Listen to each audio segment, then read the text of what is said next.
Hey guys, I appreciate you as a church leadership asking me to share some of the amazing and fun things I've been learning in my studies.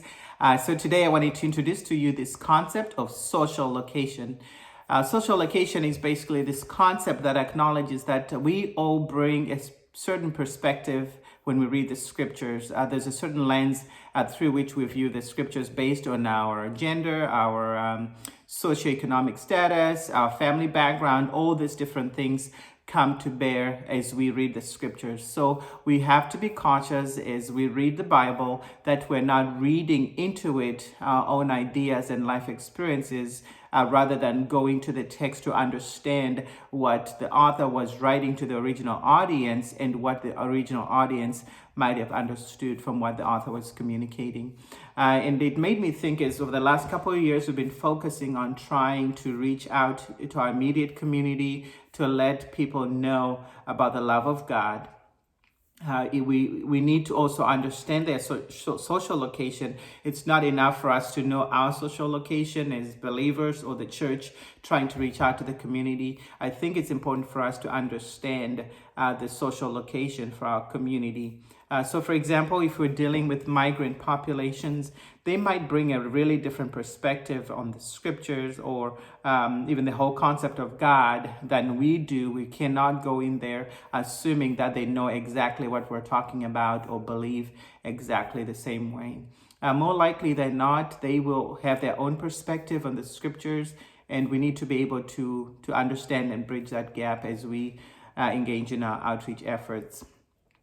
For example, in the book by the author Marzouk, he gives an example of the Israelites, for example, is they were in bondage in Egypt. The way they would cry out to God or view God is really different than maybe people like us sitting in the 21st century in the Western world as part of the United States. We're an independent nation, very strong economically, and with all these benefits and access to education and opportunity and all those things. So sometimes we could bring that experience, amazing as it is, we can force that perspective on the scriptures and sometimes miss maybe someone coming from a different social location or different context that they may take something different from it.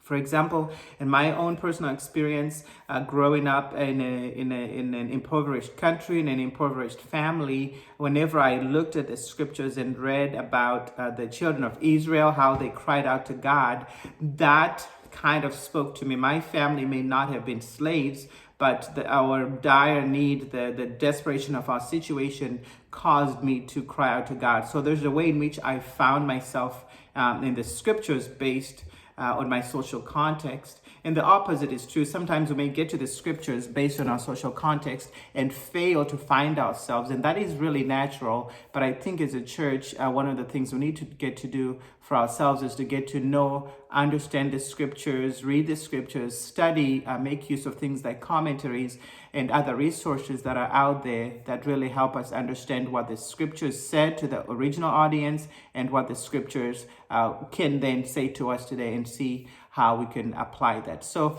that's the new word, or I should say new 2 words of the day, social location. I look forward to your questions, and I'll probably have to write my professor to get some help in answering these because I probably got something wrong. Have a great day.